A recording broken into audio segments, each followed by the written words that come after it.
Hindi lang mga kababayan yung proclamation rally, sa mismong baluarte ni Digong yung dinomog ng mga taga Davao, Davao Region, pati yung jobs fair na ginawa mga kababayan ng ating Pangulong Bongbong Marcos, dinomog ng mga tao. Wala eh. Pati yung mga taga Davao para sa bagong Pilipinas na po, para sa alyansa ng bagong Pilipinas, Team Pilipinas, Team Liwanag. Ayaw na siguro nila sa Team Lagim, Team China.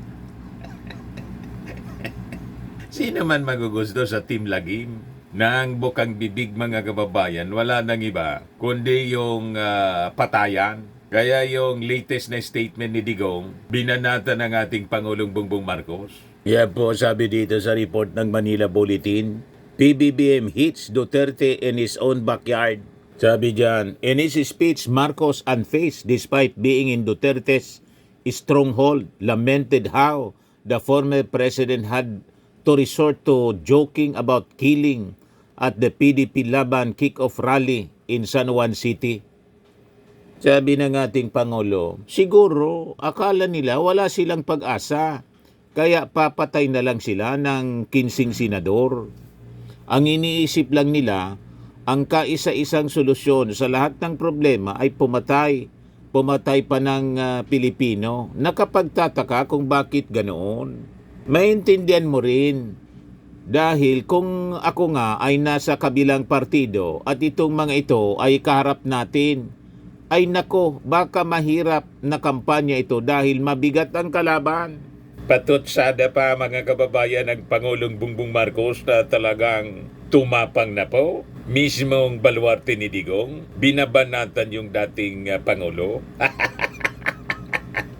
O hindi na ninyo matatawag na weak leader ang ating Pangulong Bongbong Marcos kasi nilosob na po ng alyansa ng bagong Pilipinas yung Davao Region. Dinomog ng tao. 40 to 70,000 yung estimate ng dumalo. Sabi dito sa report ng Manila Bulletin, anong baluarte? Alyansa candidates unfazed by Duterte's influence in Mindanao. Yan po nagpa-press con doon. Yung mga alyansa ng bagong Pilipinas, Team Pilipinas, Team Liwanag, at sinalubong ng mainit na sinalubong ng mga taga Davao. Sabi rito sa balita, alyansa para sa bagong Pilipinas senatorial candidates were unfazed by the supposedly daunting task of getting votes in Duterte territory, with at least one of them downplaying the impact of bailiwick politics in the Senate race. Sabi ni Tito Sen, ako tingin ko sa alyansa maganda ang chances dito sa Mindanao. I'm not saying that we will win or all of us will win. But I'm saying that lahat kami maganda ang chances namin. Taking Mindanao as a whole, sabi po ni Soto. Asked on how the Alyansa bets would respond to the Duterte's loyalists in Mindanao, sabi naman po ni Manny Pacquiao, hindi kami nababahala dahil advocacy namin ang makatulong sa bayan. Gusto talaga namin ng pagbabago ng ekonomiya, pagbabago ng pamumuhay ng bawat Pilipino at umunlad ang kanilang pamumuhay. Yun po ang aming hangad sa ating bansa. Sabi naman ni Tito Sen, as far as Baluarte is concerned, let me be very frank senatorial race ito. Take 12. You get 35% na niya of the votes nationwide. You win. 100%. You will win the top 12. Yun ang teknik dyan, sabi po ni Tito Sen, na isang bitiranong senador. Alaman pong solid Mindanao, solid South, hindi tulad ng Marcos solid North. Lalo pang ang daming naitulong ng ating administrasyon, ng ating Pangulong Bongbong Marcos sa Mindanao. That includes Davao Region. Ilang bisis pabalik-balik sa Mindanao mga kababayan, buong Mindanao, at pati sa Davao Region, yung ating Pangulong Bongbong Marcos para tumulong. Galing nga siyang Tagum City, kasabay ng proclamation rally sa Davao del Norte. Ito yung ating Pangulo. Sabi diyan, look, President Ferdinand Marcos Jr. graces di trabaho sa bagong Pilipinas para sa 4-piece job fair na ginawa sa Atrium Hall ng City Hall, City of Tagum, Province of Davao del Norte ngayong araw na to. The activity focuses on creating job opportunities for exiting and graduating 4-piece eligible beneficiaries, empowering them to meet their necessities while advancing the nation's development. Walang tigil sa pagsiservisyo kahit nasa kampanya. Ayan o, ang ating Pangulo. O di ba? Ganon, hindi niya sinasayang yung oras. Kahit nasa kampanya, mga kababayan, tuloy ang serbisyo fair, jobs fair. O di ba? Kasi sayang naman yung biyahe niya papuntang Davao del Norte. Sinasabayan na mga kababayan ng mga ganitong activity, jobs fair. Yung kabila mga kababayan, yung Team Lagim, lahat lang ablada, lahat tangin, lahat ngawa. O di ba? Ito, pakinggan natin yung ating Pangulong Bongbong Marcos dito sa trabaho para sa bagong Pilipinas. Ladies and gentlemen, the President of the Republic of the Philippines, His Excellency Ferdinand R. Marcos Jr.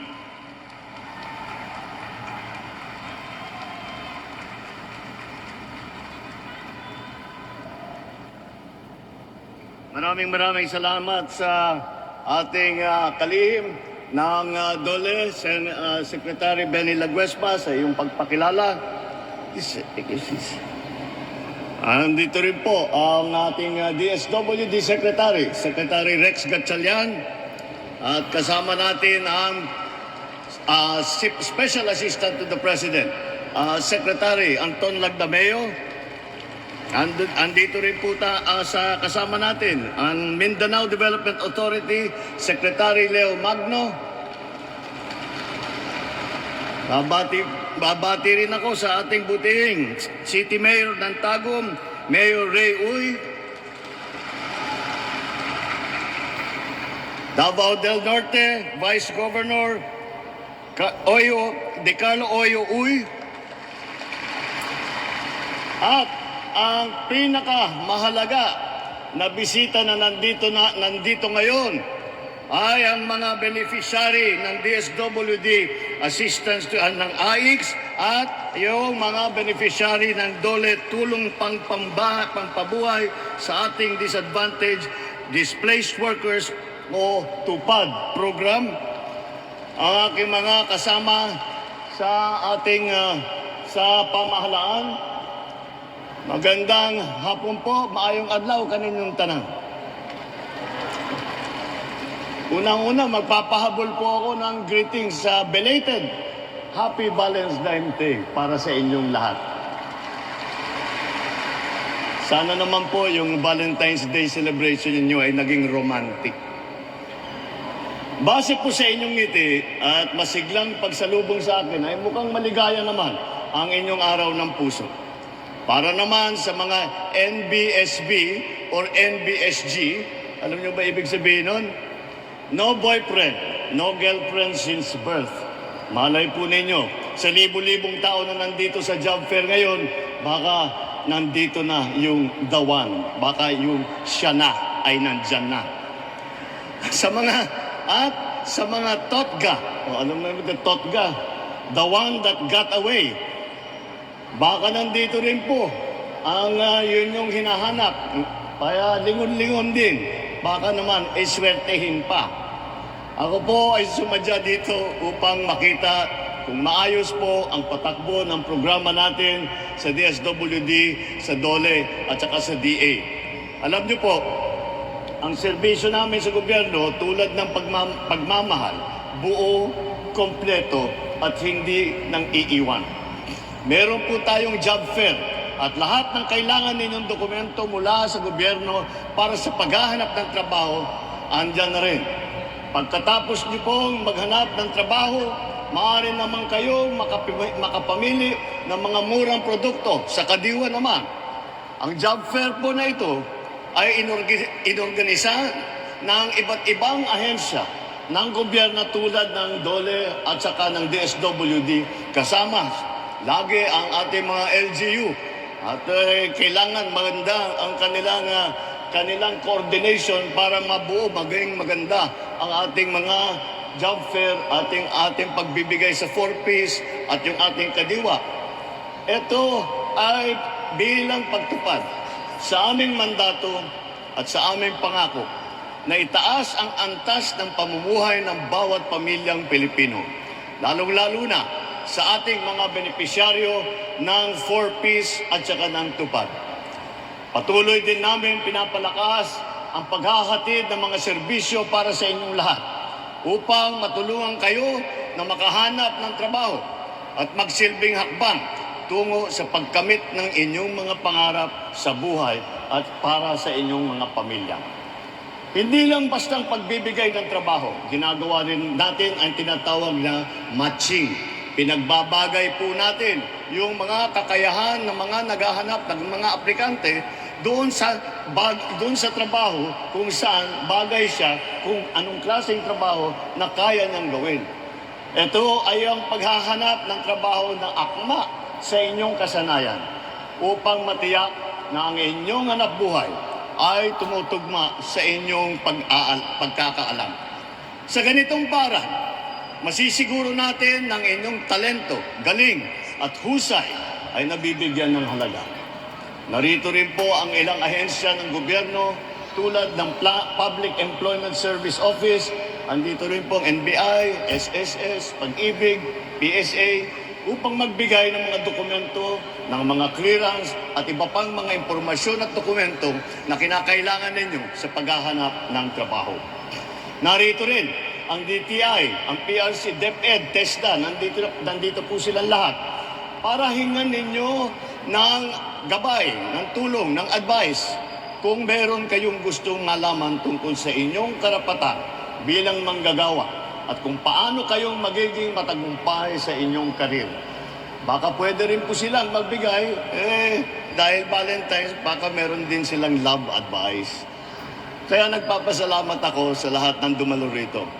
Ating mga benepisyaryo, ang mga empleyado, ang mga employer, at lahat ng mga nagbigay daan upang matuloy ang programa ito.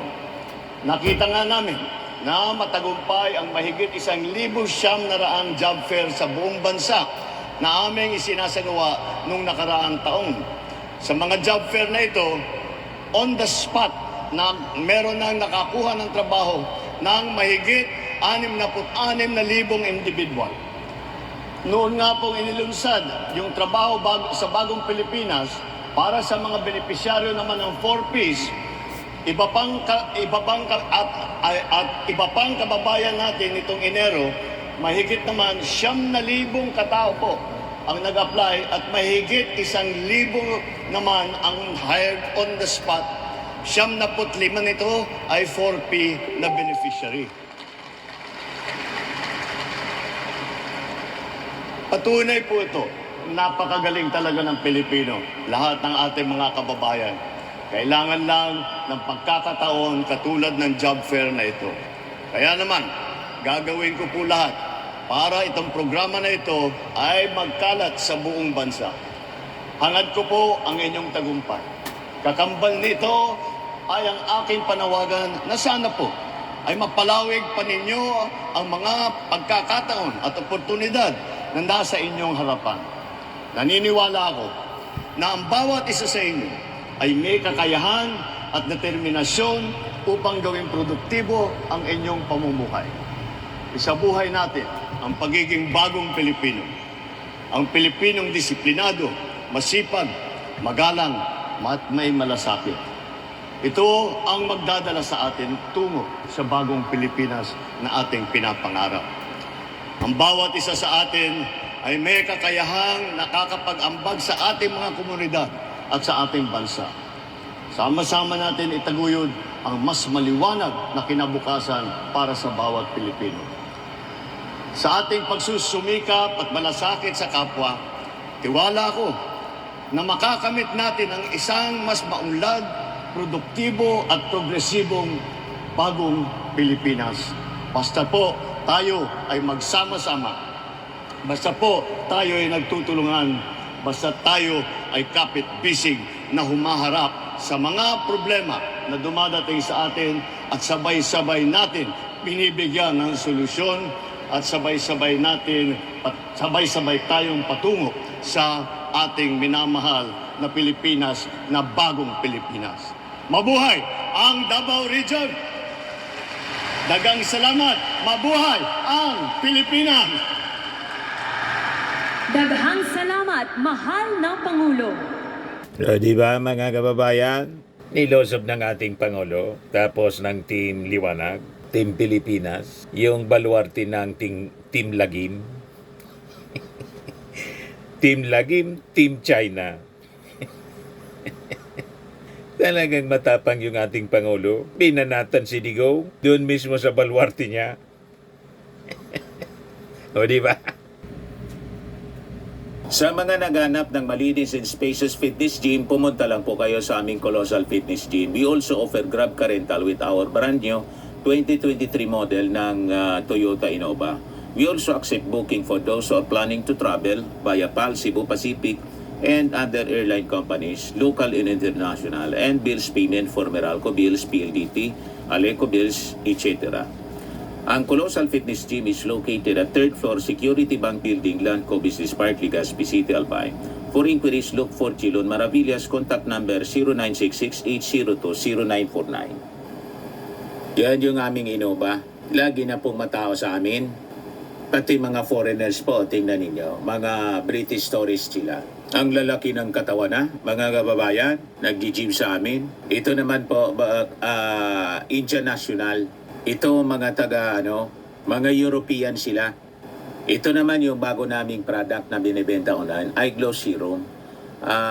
Whitening po siya galing sa South Korea. Tingnan ninyo yung epekto sa aking anak na architect entrepreneur, Riz Maravillas.